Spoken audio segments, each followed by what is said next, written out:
The problem is for us is that LGB youth and LGB people in general of all ages are affected directly Hmm. in the worst way possible. We need to Absolutely. preserve our community and look out for our people for sure.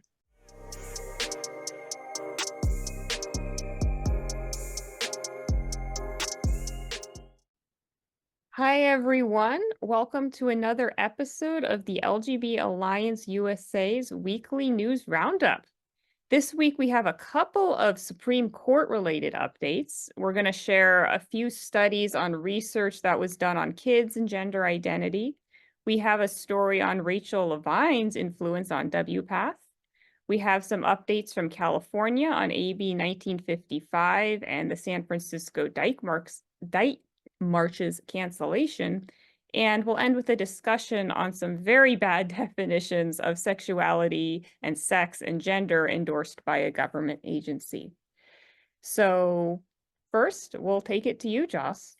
Thanks, Ariane. So I'm going to start with the research on brainwashing kids into gender ideology. So I found this from Colin Wright on Twitter. Just happened to open it up and there it was, and just blew my mind. So a new study explored the most effective way to brainwash children into accepting gender ideology.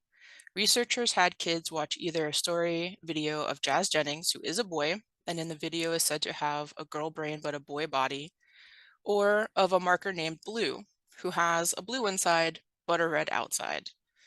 The study findings were modest, but the researchers believed that they were promising given that, this is a quote, the manipulation was only 3.5 minutes in length. The manipulation, that's the use of that term just really struck me. They continue, uh, this is still from the study itself. A more powerful manipulation may show stronger effects. Potential ways of strengthening the manipulation could include, for example, a longer story, repeated readings of the story, having the story read in person by a familiar person rather than a stranger on video, more interactive discussions with a parent or other adult, and or studying older children who may be less rigid in their gender beliefs. I'm not sure I mentioned, but this was a study conducted on 174 children aged 5 to 6 and 9 to 10. The study continues, the more exposure children have to people with varying diverse identities, the more expansive their understanding of gender may become, thus potentially reducing gender essentialism. This was a study done as part of a PhD dissertation, and it was published in the British Journal of Developmental Psychology. It's just really striking to me that the prevalent use of the term manipulation, they know exactly what they're going after when they're doing this, and they have goals in mind. It's really unsettling. And now to the Supreme Court. So the Supreme Court rejected a challenge to the Biden administration's contacts with social media companies. This is a really important case, in my opinion. The Supreme Court handed the Biden administration and future administrations a major victory on Wednesday when it rejected a Republican challenge that sought to prevent the government from contacting social media platforms to combat what it calls misinformation. The case arose after administration officials urged platforms to take down posts on topics like the coronavirus vaccine and claims of election fraud. Missouri and Louisiana attorneys general, along with 3 doctors, the owner of a right-wing website, and an activist concerned that her Facebook posts had been suppressed, were all seeking First Amendment protections of their free speech. In a 6-3 ruling, the Supreme Court decided that the challengers in this case did not suffer a direct injury, and thus they did not have a standing to sue. Well, what does this mean? They did not have a standing to sue. The easiest way to explain it is that the government did suppress free speech, but when it did so, it did not say, Facebook, please censor this particular person or this particular agency by name. Rather, they said, Facebook, please suppress dissent on this particular topic, in this case, coronavirus. 6 of the justices found that because it was a generalized request, it meant it wasn't a direct impact to free speech. Specifically, Justice Barrett wrote that the plaintiffs had failed to show that the government had caused their injuries and that they faced a prospect of future injury. The dissenting judges said the court has damaged free expression.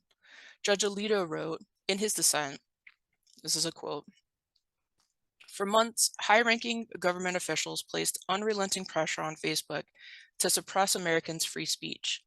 If the lower court's assessment of the voluminous record is correct, this is one of the most important free speech cases to reach this court in years. At the end of May, the court unanimously ruled in favor of the National Rifle Association in a free speech case. In that case, the NRA versus VULU, the justices said that the group could pursue a First Amendment claim against a New York State official who had encouraged companies to stop doing business with it.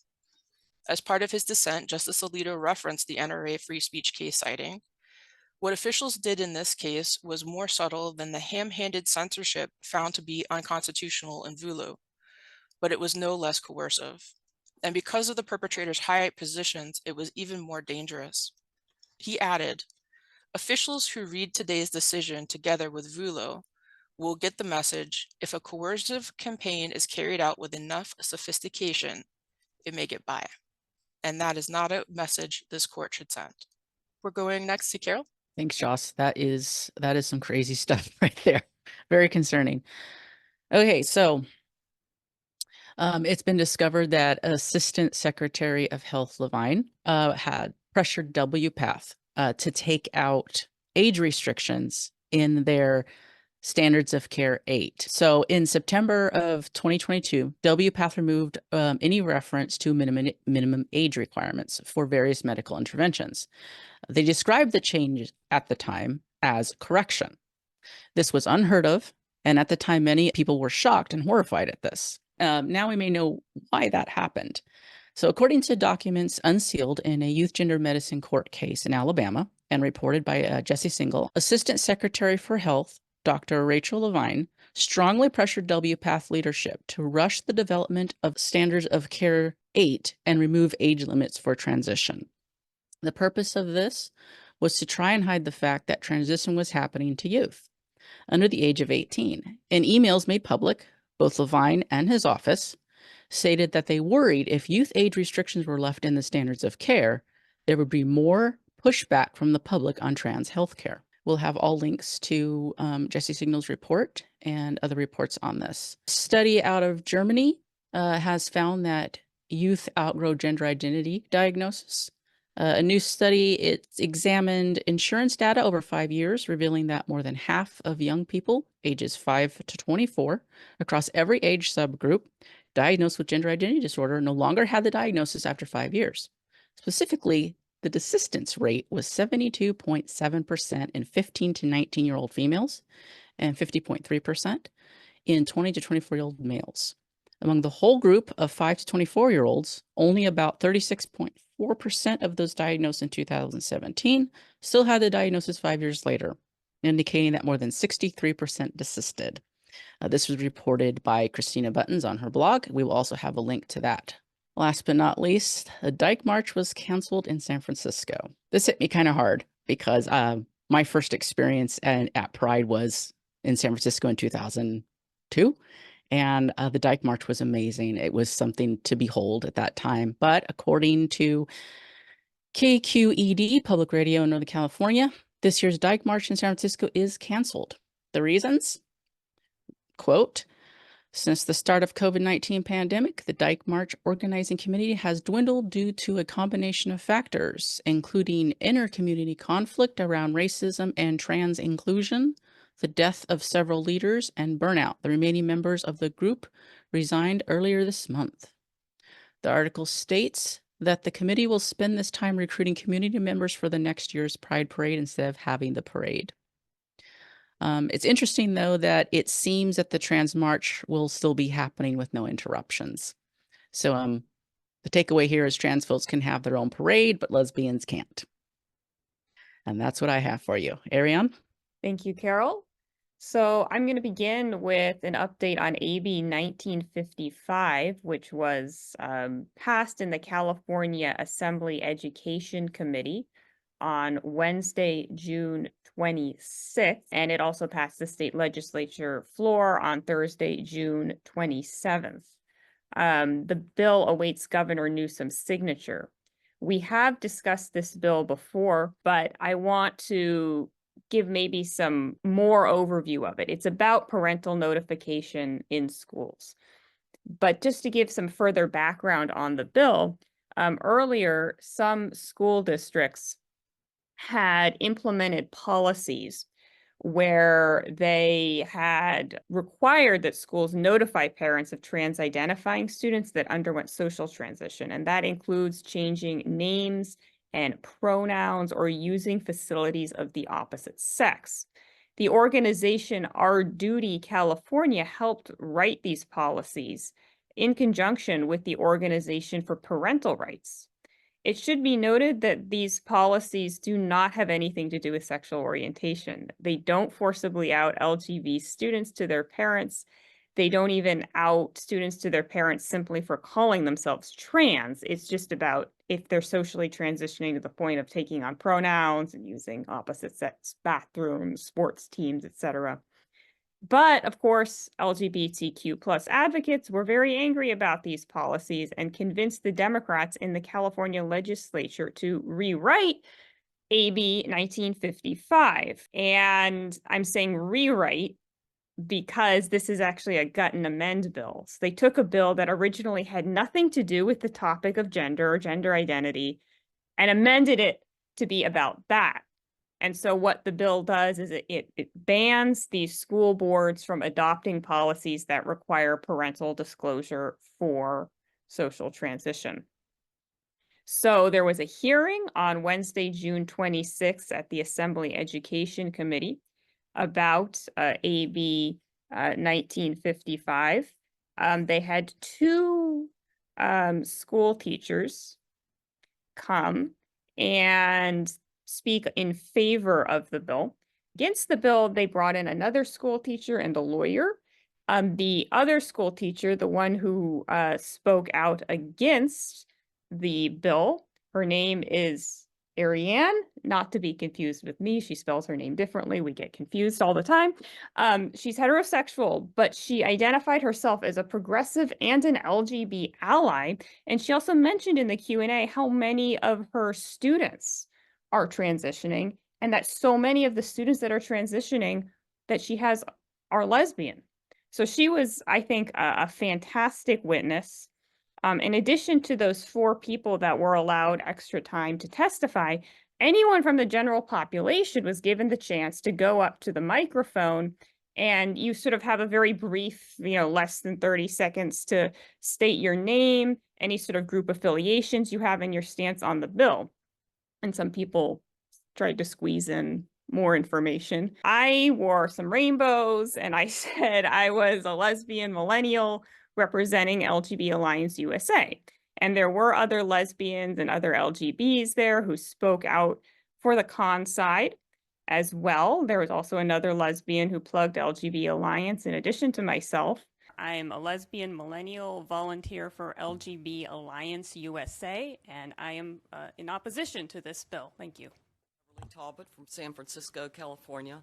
As a member of Democrats with an informed approach to gender, lesbian, gay, and bisexual alliance, and a gay resident of San Francisco, I strongly oppose this bill. No child is born in the wrong body. There were a lot of teachers, parents, lots of Democrats, including people from Democrats for an Informed Approach to Gender. Lots of people plugged various women's groups like Women Are Real, Women's Liberation Front, and Women's Declaration International. Moms for Liberty had a very big showing. And of course, there were also lots of conservative groups and church groups. There was also someone who said she was like, whatever, 15th generation Californian descended from the conquistadors who came on the Anzac expedition in the 18th century. So it was just a hugely eclectic group of people. And I was so heartened to see such a broad coalition forming against the bill. And of course, there were also a lot of people on the pro side, including representatives from various, TQ plus related groups. So it was just very big, very lively, huge amount of energy. On an amusing note, there was one trans-identified male who interrupted twice and was kicked out after accusing the con side of being racist. And we looked this up. Apparently this person, his name is Ebony Harper, and he was at one point named Woman of the Year in 2021 for Assembly District 7. And to make this even more absurd, Ebony Harper was so-called misgendered by Al Murasucci, who is the Democratic chair of the California Assembly Education Committee. Al called him sir and then had to quickly correct himself to say ma'am, and there was laughter, and even Al himself was laughing. So it was a very amusing scene. And of course, the bill, as expected, did pass the committee, passed the Assembly floor the next day. So it's going to Newsom's office, and it's up to him to veto or sign it into law. On a positive note, I was just very pleased by how warmly I was received. I was actually worried that there would be some people who were going to be there who would confront me or heckle me or something. But actually, I got some people thanking me, including some like random strangers who were there who, said thank you for speaking out. My tweet got a huge amount of likes and retweets. I even got a retweet from Dr. Erica Anderson, who's actually a trans-identifying doctor who submitted an amicus brief warning against schools socially transitioning students without parental consent. The reason I'm pointing this out is because we often hear a lot of bad stories about people being shunned and canceled for coming forward with their gender critical beliefs. And I don't mean to minimize that or trivialize that, because that's a real thing for a lot of people. But I also want to emphasize there are also positive stories about coming forward and going public with your, concerns about gender ideology, with your gender critical views. So if you're in that situation where you're evaluating about, should I come out? How public should I be? Make sure to weigh both the positive and the negative sides to it. So the next thing, there's another Supreme Court case. The Supreme Court on June 24th decided to hear a case challenging the legality of Kentucky and Tennessee's bans on puberty blockers and cross-sex hormones for minors. In particular, the Supreme Court agreed to hear the Biden administration's argument that the state bans violated equal protection by discriminating against transgender people. The Supreme Court declined to hear the ACLU's additional argument that the bans violated parental rights. It's also noteworthy that it looks like the Biden administration is only challenging the ban on puberty blockers and cross-sex hormones for kids. It doesn't look like they're challenging the ban on surgeries for minors. So this is a very important case to watch. Then finally, there is the U.S. Department of Health and Human Services published their new 2024 HIV language guide. This guide contains all sorts of questionable definitions and language recommendations according to belief in gender identity. For example, the document warns against using the term mother in situations where people of all gender identities could be included. The guide section on sex, gender, and sexuality defines sexual orientation in terms of gender instead of sex and conflates emotional and sexual attraction.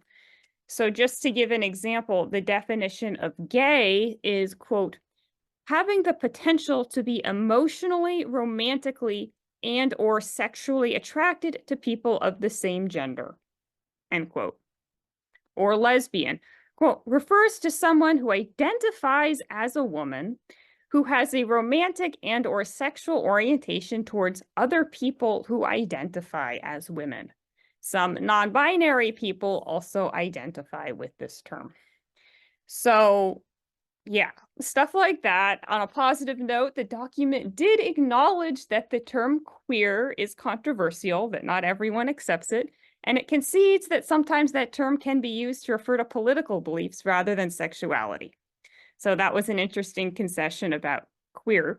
It appears that the guidance on this section comes from modules compiled by the DAIDS Cross-Network Transgender and Gender Diverse Working Group and the 2019 to 2023 Trans NIH Strategic Plan for Women's Health Research compiled by the Office of Research on Women's Health.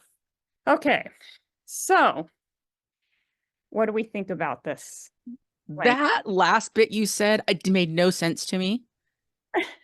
Like about it's trans on women's health. What was guidance documents and learning modules compiled by the DAIDS Cross-Network Transgender and Gender Diverse Working Group. okay? The 2019 to 2023 Trans NIH Strategic Plan for Women's Health Research, compiled by the Office of Research on Women's Health. Yeah. Okay. I'm really curious how closely these definitions overlap with the GLAAD Media Guide definition pamphlet, because just hearing you read some of them out about sexuality based on gender identity and queer being a potentially problematic term for some people in the community, those things are absolutely in GLAAD's handbook. So I'm curious how much those organizations that you just mentioned just pulled directly from GLAAD for their own definition base. And it's just a perpetuation of GLAAD's guidance. Yeah. Did GLAAD come with this? Like, who came up with it first? Kind of thing. Like, where are they taking this from? Right. And why is there so much trans focus on HIV and also women's health? Like, Yeah. what?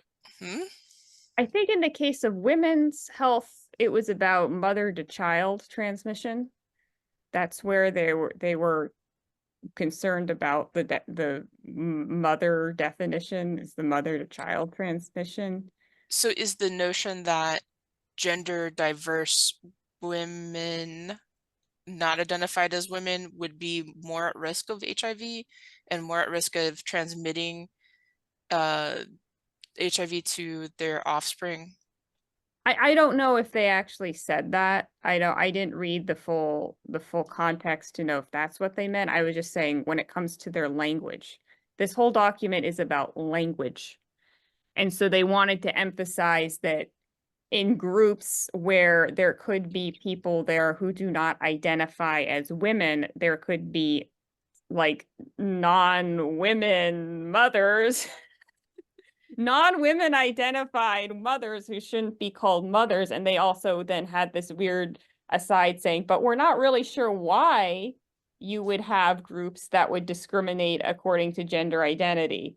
The other thing with this is why this can all be alleviated if we just used science-based language and said female and male. Why not just do that?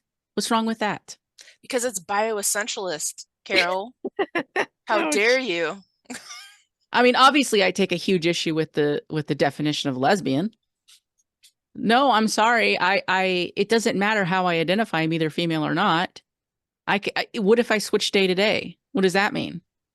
And also, I'm not attracted to gender identities. I'm attracted to bodies. I'm attracted to women, females. My big qualm when I first saw this was seeing this happen in the Equality Act, which we spent a long time, our beginning of being an organization, talking about the Equality Act, amend it and pass it, working with FIST and other organizations to try to amend it because they're already using a conflation of sex and gender in that. They did it in the Violence Against Women and Girls Act. They're doing this conflation of gender and sex from the federal government in multiple spheres. And now we have the Health and Human Services as well. That's problematic. Also, how does this, so we're worried about these particular people being offended, but the language is so unclear. What about all the rest of the people who don't have any idea what this gender nonsense is about? And they're going to be confused. How are you getting actual important information across to people when you are not speaking their language, basically? Like, that's the part of language that's so important, is that it's clear and it remains consistent so that everybody can understand the information they need to understand. Mm-hmm. And I read something somewhere that was talking about, well, many people have talked about this, how this kind of language it is more detrimental to people who are maybe immigrants, people who don't speak English as a first language. And, you know, those folks are going to be very much more impacted by not getting the care they need because they don't understand what you're talking about. They're not going to be able to get the information and give you good information if you're using all this language that they don't understand. This to me is a huge class issue. Yeah, I agree. I mean, whenever I've studied like a foreign language, usually amongst the first words they teach are mother and father and man and woman. They're not usually parsing the specific details about sex versus gender and, you know, non-binary. Like a lot of these things are very hard to even translate. I also wanted to add, they do have a definition of sex. It says, typically categorized as male, female, or intersex based on chromosomes and genetics, hormones, and anatomy. Intersex and non-binary sex assigned at birth exists in some places, including 17 U.S. states allow X on the original birth certificates. Again, you're not talking science there. You're talking what people made up. Yeah.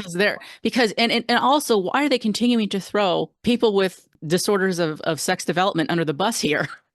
Because they still are one sex or the other. Don't say they're like a different, category or something. Yeah, and this intersex and non-binary sex identified. Yeah, why are you pushing that together? That makes no sense. Yeah. So unfortunately, even if we got them to use sex instead of gender, they're clearly adding all these bells and whistles onto sex.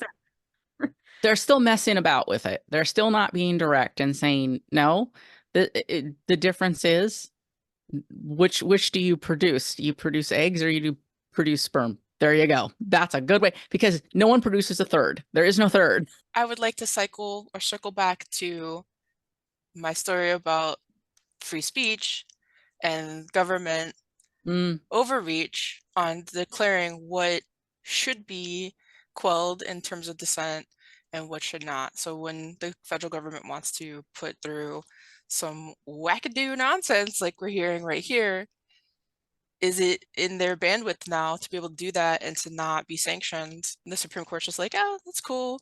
You're not hurting anybody directly. So your free speech, their free speech is not impacted if they say that this is a bunch of nonsense. So yeah, so how does that impact organizations such as ours? Right. When we say, no, we don't believe this is incorrect, are we then silenced?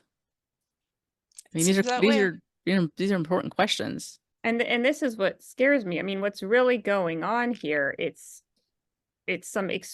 relatively well funded, organizations, trans, LGBTQ, whatever, organizations that have heavy influence on the federal government or state governments or whatever. And then now the government can tell the social media companies, okay, based on that information that we've gotten from these big wealthy organizations, you should censor this material from these other organizations who might not, like us, might not be as wealthy and powerful. It's just the power dynamics of this. I wish more people knew the power dynamics of what's going on with this activism. This is not minority. This is not grassroots. No, this is big money, business, corporation. This is a whole bunch of money behind this. So if you call yourself a lefty, wake the hell up. Yeah. I mean, the wealthy organizations say that they're standing up for the marginalized people, when in fact they're standing up for what couldn't be more establishment. It's what corporations are doing. It's what governments are doing. It's just establishment, not helping vulnerable people. They'll censor vulnerable people to get their way. I personally find it more concerning that they can censor a topic versus a person. That to me, that is more like, whoa. That's a huge, you're able to corral a whole bunch in there. Yeah, because it seems like with that converse of the NRA situation was that the NRA was targeted. Yeah. So they wouldn't say LGB Alliance. silence LGB Alliance USA. It would be silence the stuff that they're talking about and all of these other small groups that are trying to get some bandwidth on these and some education to the public about what's really happening. Silence it so that the dissent never can happen. It's very pernicious. That's to me, that's more dangerous. It is, because if they targeted one person or one group, then you could actually talk about it. You could probably work through the courts. There's an avenue there, right? But this leaves no avenue. Yeah, very Yeah. problematic. And one other thing to my money thing, remember these LGBTQ plus groups, they didn't necessarily start that way. Mm-hmm. That started as just vanilla gay lesbian rights groups, and they inherited a lot of money and a lot of influence from that legacy, and then they switched to this topic. So it's not like, if you're thinking, oh well, these organizations, they got all this money because people really cared about the blah blah blah LGBTQ plus, the whole package. Well, a lot of that was a lot of that money was grandfathered in from their previous work.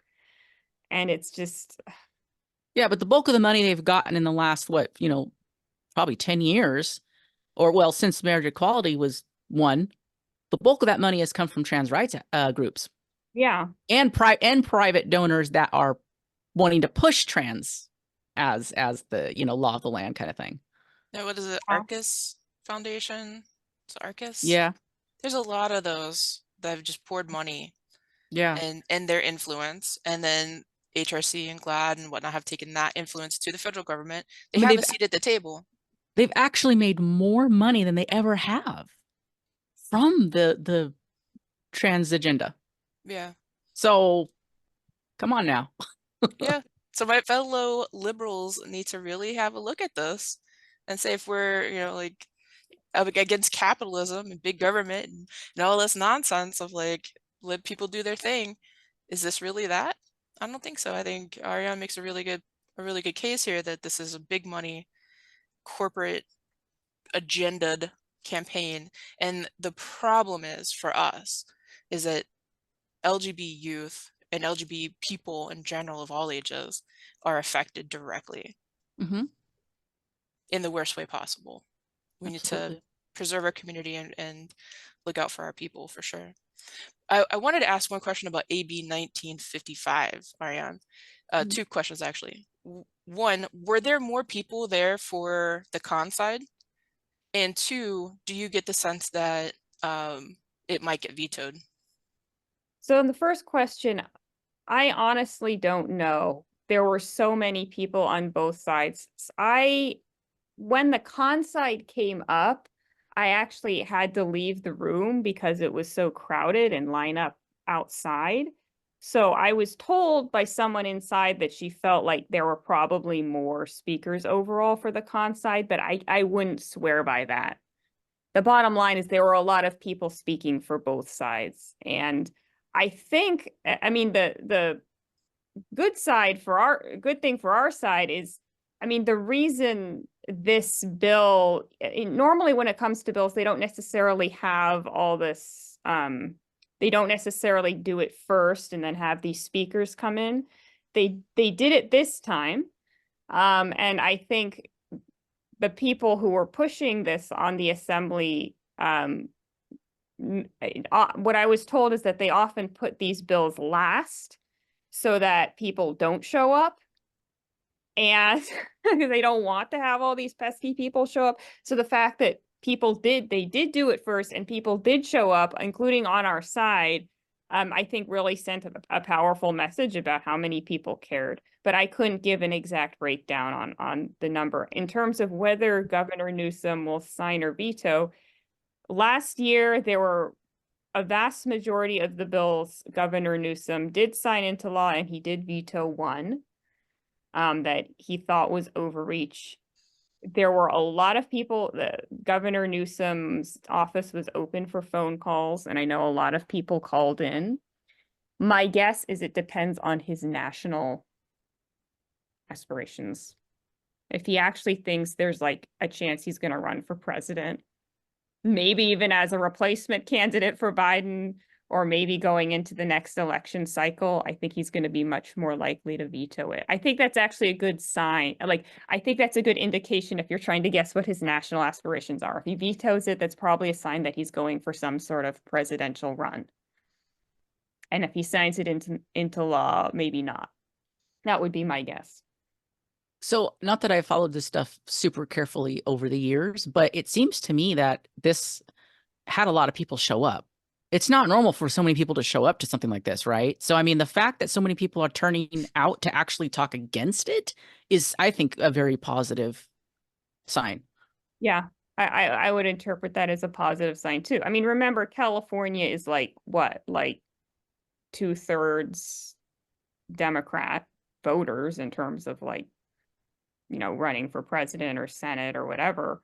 So even if half the people who came were con, that's a very uncomfortable margin for any bill that's supposed to be Democrat authored, I would argue. And also, so many of the people, at least I saw on the side that was against this bill, identified themselves as Democrat voters or former Democratic voters. So I think that's super important too. It's like, you're not, there's a whole group you're not making real happy here. I hope that gives them pause. Yeah, and that was, people made a point of that. Yeah. When they were choosing what to say in their, 20-second whatever spiel. Anything that would get under the skin of, anything that would say we're not just, I mean, there were conservatives and religious people there too, but anyone, who had anything that would seem to cut against the grain made a point of emphasizing that. And I know a lot of people who are gay or lesbian also made like gay. Yeah, because we have to break down this false dynamic they've built up that this is only coming from some right-wing extremists that are against these things. Like, no, this is coming from everybody. Honestly, there's a lot of people on both sides that are like, no, thank you. I mean, to be honest, I would be more concerned as a Democrat to see so many Democrats coming out against it, because Republicans they've always been against this kind of stuff. Like, it's not a surprise if they show up and are against it, but it's a surprise when the Democrats show up and start saying something. Yeah, and people, especially in California. Yeah, and people saying that they were also from San Francisco or Oakland. So it was, I think, a very well organized. I'm very happy with what we did. Yeah, and I wanted to say thank you for going and representing. It was awesome. Yeah, it was really cool to see, and I love what you had to say, and that you were part of that experience. I've done local campaigning here on specific, usually conservation issues, and don't have that kind of turnout. Like, it's very small groups of people, and they'll usually push it to the end to try to to keep people from turning up and staying for the whole thing and having their voice heard. And that's really an unfortunate practice that seems to happen in government. So it was good that they had you all go early, probably because there's so many people they wanted you to get out. But yeah, it's really, really good to be a part of that process. It's important we all take part of that process. Exactly. That's the start. You have to start local. You really do. And just even if one same-sex attracted person gets up there and says, I'm against this, that matters. It does. Matters a lot. Yeah, it matters. Starts to break down these false ideas that we're all together in this, and it's left versus right. And I want to encourage too, like, we've had different people over time say politically homeless. I feel politically homeless. I'm a Democrat personally, but I feel politically homeless. But it's important to stay in the party and to try to shift the party narrative by speaking out as a same-sex oriented person who is a left-leaning, to not let the party go absolutely bonkers, because it's nuts right now. Yeah, very much so. It's important to use your voice. Absolutely. And that is a terrific note to end on. Be active, be vigilant in your local community, in your state, and hopefully we can win at a federal level too. So thank you everyone for tuning in for this week's news roundup. We hope to see you again next week. Hello. Good afternoon. My name is Arian Adamchikova, and I live in San Francisco. I'm a progressive Democrat, and I have been a CTA high school teacher for 22 years. I'm a lifelong LGB activist. I'm going to caution you that there's nothing in the bill that calls for any gender transitioning treatment.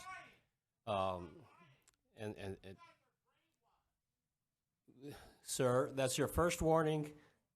Oh, ma'am, your first warning. Please abstain from disrupting the hearing, or I'm going to have to ask you to be escorted out. Occurrence. Every year I have more and more students who identify by a different name and pronouns at school. And mostly these are young lesbian students who are afraid and have an internalized homophobia and do not want to accept their female to female attraction. And very few teachers have been LGBT activists, as I have been, and understand that gender dysphoria and body dysmorphia and dissociation from the body. That is the second time. I'm going to ask the sergeant to escort you out of the hearing room. Thank you.